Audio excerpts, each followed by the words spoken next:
In the anthology Walt Whitman, The Measure of His Song, editors Jim Perlman, Ed Folsom, and Dan Campion offer a comprehensive exploration of Walt Whitman's enduring impact on literature and culture. The book begins by examining how Whitman's groundbreaking prose and poetry influenced his contemporaries during his time.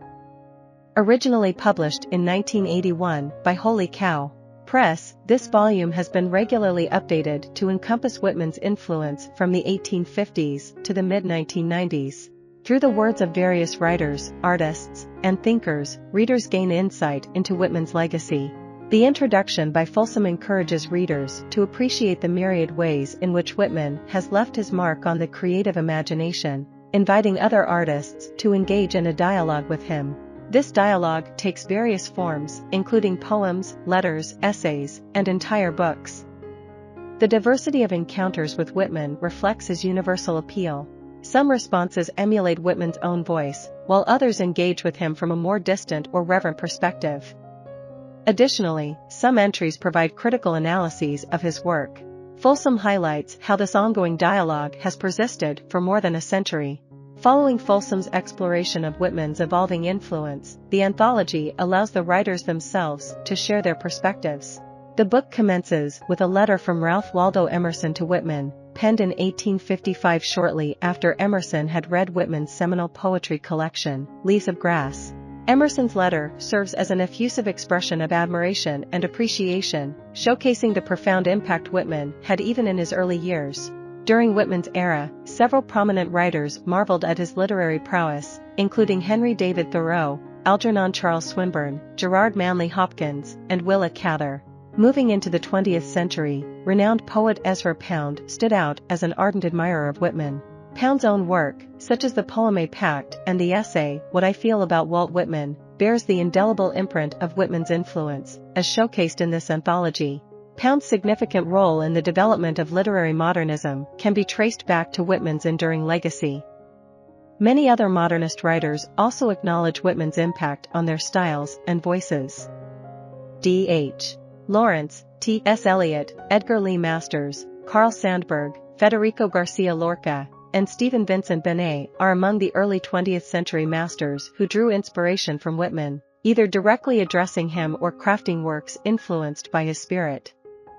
As the 1950s unfolded, American literature witnessed a shift towards countercultural movements. The Beat generation, known for its wildness, irreverence, and exploration of the darker aspects of human nature, inherently embodies Whitman's ethos.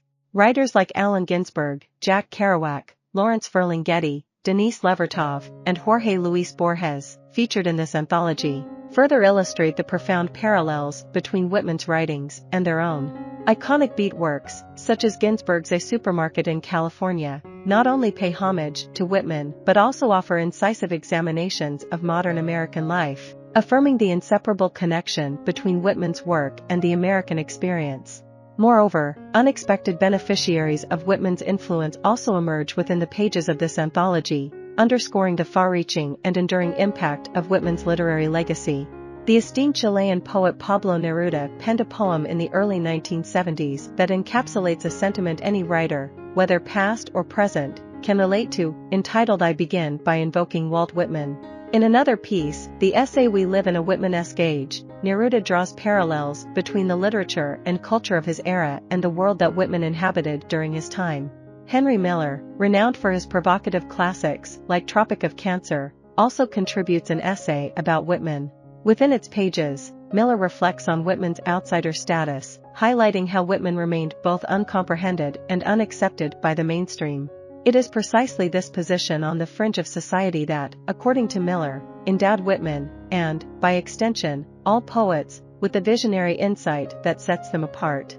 Miller goes further to view Whitman not as an exclusively American writer, but as a universal figure transcending national and temporal boundaries, a timeless and placeless being.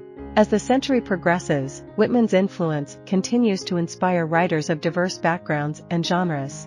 Contemporary authors such as Sharon Olds, Adrienne Rich, and Sherman Alexie have discovered in Whitman's body of work a source of comfort, motivation, stimulation, as well as challenges and profound questions. Walt Whitman, the measure of his song culminates with a bibliographic chronology and notes on the contributors to the book. At every juncture, this anthology reverberates with a celebration of one of American literature's quintessential voices. Whitman's impact on writers of various generations, ethnicities, and genders remains profound and unceasing to this day. Perhaps this enduring influence was something Whitman himself foresaw all along. As he famously declared in one of his beloved poems, Song of Myself, I am large, I contain multitudes. I hope you enjoyed this video. Leave a like if you did and be sure to subscribe. Thank you.